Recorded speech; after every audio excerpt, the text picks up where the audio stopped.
Rummy గురించి ఆలోచిస్తున్నారా? ace23.com ఉంది కదా.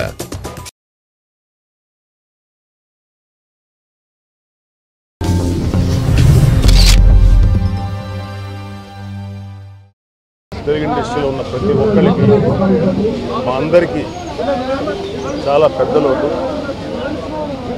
దానికి రీజన్ ఏంటంటే మా అందరికీ ఇండస్ట్రీ తరఫున కానీ ఏ విధమైన సహాయం కావాల్సి వచ్చినా, ఏ విధమైన సమస్య వచ్చినా ఆయనకి ఒక మాట చెప్తే ఆయన అన్ని పనులు వదులుకొని ఎన్నో ఇంపార్టెంట్ వర్క్స్ కూడా పక్కన పెట్టి మా సమస్యలు పరిష్కరించడానికి ఎంతో ముందుకు వచ్చాడు.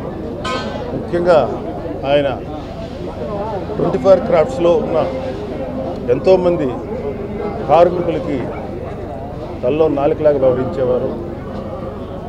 ఆయన అసలు సినిమా డైరెక్టర్గా మానేసిన తర్వాత కూడా ఆయన జీవితం కేవలం ఈ 24 క్రాఫ్ట్స్ కార్మికుల కోసం ఆయన జీవితం అంకితం చేశారు.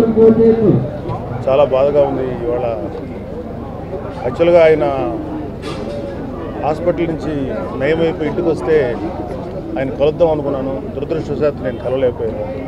ఈ విధంగా చూస్తే ఎటువంటి పరిస్థితి వస్తుందని అనుభవించలేదు. చాలా పెయిన్ఫుల్గా ఉంది. చిరంజీవి గారు నిన్న చైనా వెళ్తూ ట్రాన్సిట్లో ఆయనకు తెలిసింది ఆ విషయం.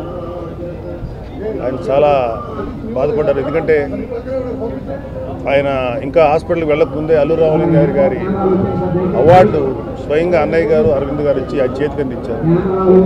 సో ఆయన చాలా బాధపడుతున్నారు. ఎందుకంటే ట్రాన్సిట్లో ఉండి అటు వెళ్ళలేక ఇటు వెళ్ళలేక ఆయన తన సంతాపాన్ని నా ద్వారా మీకు వ్యక్తం చేయమని కోరుకున్నారు. అలాగే అరవింద్ గారు కూడా అదే చెప్పారు. చరణ్ వీళ్ళెవరూ కూడా ఊళ్ళో లేరు. ఇది మాకు చాలా బాధ అనిపిస్తుంది. ఏం చేయలేని పరిస్థితి. బట్ ఏదైనా ఆయన ఆత్మకు శాంతి కలగాలని ఆయన కుటుంబీకులకి నా మనస్ఫూర్తి సంతాపం తెలియజేస్తున్నాను.